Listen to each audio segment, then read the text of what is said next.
Bon, ça filme ou quoi? Ouais, ok. Ah, ok. Des vieux bruits. Putain, j'ai... Ah, j'ai... Putain, j'ai la sueur dans l'œil, gros. Ah, voilà, faut que je fasse de l'essence. Bon les gars, welcome. Ah, finition BMW.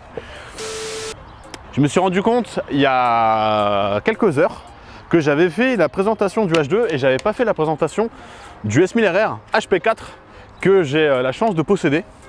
Donc c'est l'occasion, je vais vous parler un peu de cette moto, en quoi elle diffère du S1000RR normal, et puis vous expliquer un petit peu voilà, pourquoi j'ai choisi un HP4. C'est parti.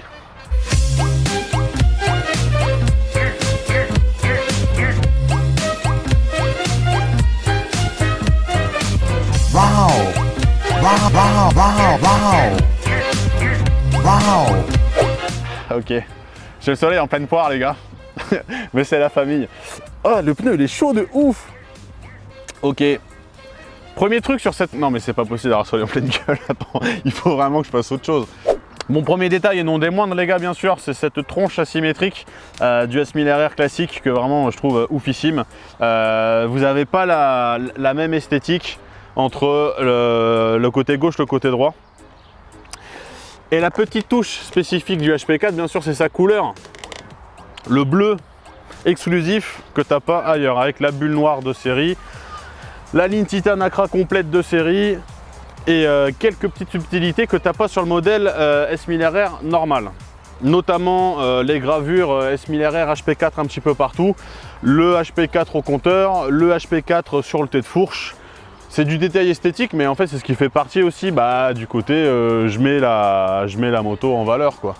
Le petit truc que j'ai fait rajouter sur la bécane qu'il n'y avait pas quand moi je l'ai acheté, en fait moi je l'ai acheté, elle n'était pas en deux places, elle était qu'en une seule place. Donc j'avais le capot de selle, j'ai toujours le baraque là, toujours le bézo, le capot de selle là. Par contre du coup j'ai acheté une selle qui m'a coûté une couille, donc j'en ai plus que deux. Et ces cale-pieds, c'est formidable cale-pieds, j'ai dû faire une petite patte ici, tiens tu peux te rapprocher mon ami. J'ai fait une petite patte sur mesure, le problème c'est que je ne l'ai pas bien remis là sur l'endroit où il y avait la première attache, donc il faudra que je remette, ça fait des petites traces, bon c'est pas méchant mais voilà. Parmi les principales différences qu'on va avoir par rapport, parce qu'on me demande souvent c'est quoi la différence entre un S1000RR normal et un HP4, c'est les suspensions pilotées. Approche-toi donc. C'est le DDC. Donc le DDC en fait c'est attends c'est marqué ici gros. Le Dynamic Dumping Control. Je le savais. En fait, tu vas avoir des suspensions qui vont plus ou moins durcir en fonction de comment tu vas régler ta bécane. Alors, ça ne se règle pas automatiquement en fonction de comment tu roules. Ok, petite pause parce que là, à ce moment-là, j'ai dit une connerie. Le DDC intervient bien en permanence au fur et à mesure de ta conduite. Alors, ça va effectivement réagir de façon différente selon le profil sélectionné, mais c'est bien une aide active et pas un changement passif du comportement de la moto sans intervention électronique. Sachant qu'en plus, tu peux choisir le degré d'intervention du DDC selon ton profil, donc tu peux te mettre en DDC niveau -7 en sport ou te mettre en +8 en rain, bref c'est vraiment modulable et ça c'est vraiment cool. La bécane en fait ça va être par exemple si tu te mets en mode sport, tu vas avoir des suspensions qui sont pas trop raides. Si par contre tu te mets en mode race, la moto, enfin tu vois là, la moto t'as pas de suspension quoi, elle est raide, elle est raidasse. Et en mode slick par contre tu récupères un peu plus de mollesse sur tes suspensions. En fait c'est la plus grosse diff que j'ai eu entre le S1000RR normal et le S1000RR je dirais HP4. C'est la différence sur les suspensions, mais elle est ouf en fait quoi. Le ressenti est pas du tout le même. Pour ce qui est après du ressenti vraiment en dynamique, je vais vous en parler en vidéo, on va faire 3 tours de roue avec. Je vais juste vous parler des petits trucs esthétiques que je trouve vraiment lourds sur cette bécane et puis après on se casse, on fait un tour. Donc comme je vous l'ai dit, déjà le côté ping et pong, je suis défoncé putain. Comment je peux appeler ça? Côté yin et yang, c'est la même chose avec un Y putain. En gros tu as deux faces différentes, comme ça je trouve ça lourd de fou, côté asymétrique de la bécane et tout. À la base mon premier S1000 je l'avais acheté parce que je kiffais le côté asymétrique, parce que j'ai eu un très grave accident de moto qui m'a éclaté une épaule et je dis putain vas-y je suis asymétrique maintenant, j'étais un peu deg. Puis je me dis tiens la moto elle est asymétrique, tu sais quoi, elle sera comme moi. Ce que j'aime bien sur le HP4 c'est vraiment aussi uniquement un truc présent sur les phases 2, c'est que les ouïes de requin ici, là, elles sont dans le sens arrière. Sur les phases 1, elles sont dans le sens de la marche et sur les phases 2, sont en marche arrière. Bon, les petits trucs esthétiques que je kiffe de fou, que j'aime vraiment pas sur les premières S1000RR et que j'adore sur les S1000RR phase 2, donc à partir de 2012, et vu que les HP4 ils n'existent que en phase 2, c'est les petits passages d'air qu'il y a sur chaque côté de la selle arrière que je trouve vraiment très lourd. Ça, c'est vraiment le petit point esthétique que je kiffe. Et il y a un truc que j'aimerais mettre au clair sur les S1000RR, c'est que quand les mecs me disent ouais j'ai une HP4 machin etc 2016, ça n'est pas vrai, ça n'existe pas. Les seuls HP4 qui existent, les vrais officiels, c'est les 2013 ou mise en circulation en 2014, c'est les S1000RR phase 2. T'as pas de HP4 2016 etc, t'as la HP4 Race qui est une bécane à 70-80 000 balles non homologuée, pas d'optique, pas d'anti-pollution. C'est une bécane faite pour la piste, 5000 bornes, le moteur il est cassé, mais c'est pas une HP4, c'est une HP4 Race. Après tu as des séries limitées, je sais pas quoi, HP machin, mais c'est pas des HP4. Voilà. Je l'ai dit super vénère, mais c'est vrai, il n'y a que une HP4, c'est celle-là, il n'y en a pas d'autres. Du coup, en fait, ça me permet de conclure un peu cette vidéo avec, en répondant à une question qui est à chaque fois on me dit mais pourquoi t'as acheté un HP4 alors que t'as déjà une H2? C'est les mêmes motos. Alors, non, au-delà du je la trouve jolie, la H2 je la trouve jolie, donc les deux je les trouve jolies, donc les deux j'ai envie de les avoir, ce qui est un peu la vérité. Hein. Mes allergies, putain! J'arrive, je finis de mourir, je suis là. Oh putain. Vous prendrez bien un peu de Covid avec le pollen, hein. Ça va passer, hein. Il n'y a pas que l'esthétique, même si c'est clair que l'esthétique ça joue de ouf pour moi. Il y a que en fait le comportement moteur c'est pas le même. Tu vas avoir au niveau de... C'est pas grave, allez-y, tant pis. Pas de soucis. Il va falloir se couper en deux par un scooter électrique. Merde, il m'a coupé.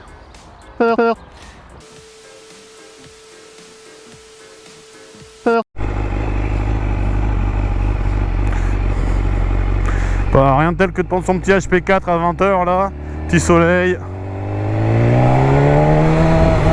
Tu vois en comportement là, ce qui est vraiment ouf, c'est qu'elle est mais tellement méga agile de dingue. Je kiffe. Genre par rapport au H2 mon gars, mais laisse tomber. Elle va partout là, c'est fou. Trop agréable. En plus, elle est hyper légère. En fait, ce qui est bien, c'est que du coup sur celle-là, toutes les HP4 hein, normalement, des vrais HP4, elles ont les jantes forgées. Donc en fait, c'est du poids non suspendu que tu grattes et qui permet vraiment une agilité mais folle à la moto quoi.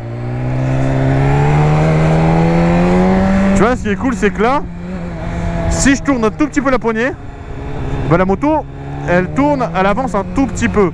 C'est pas brutal en fait, tu vois, il n'y a pas de brutal.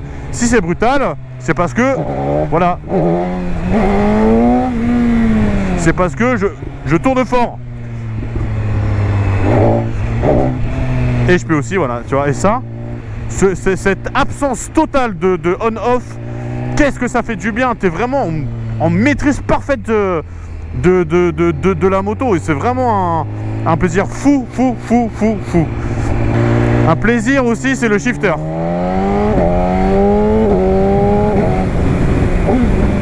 En fait, il a une petite résistance, et quand tu passes les 6-7 000, là, paf, il pète, ça fait un bon coup, un bon boom comme ça là, et c'est trop agréable. Alors bon, là il y a le catalyseur Acra dessus, donc forcément c'est un petit peu moins balèze sur celle-là, mais sur mon premier S1000RR, vraiment le bruit était dingue. Ça faisait des flammes et tout, je kiffais.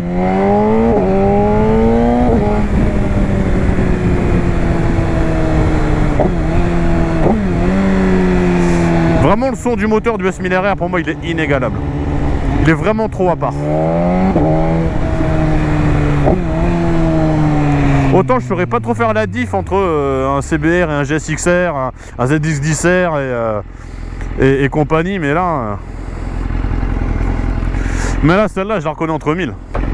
Petite spécificité aussi du HP4 que t'as pas sur les autres S1000RR classique, en tout cas avant la phase 3, c'est le launch control. Tu as le launch control équipé sur celle-là. Alors là je vais pas le faire parce que je suis pas un expert du launch control,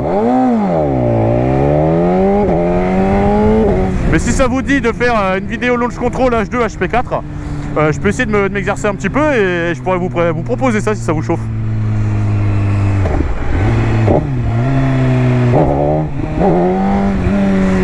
Putain, quel plaisir cette moto.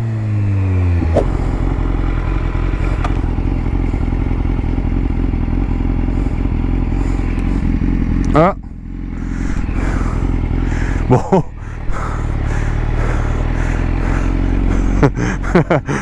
On l'a perdu. Il est parti tout droit.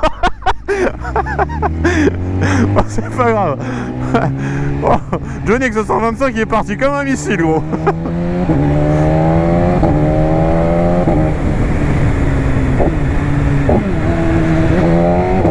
Voilà, là on entend bien le shifter claquer là.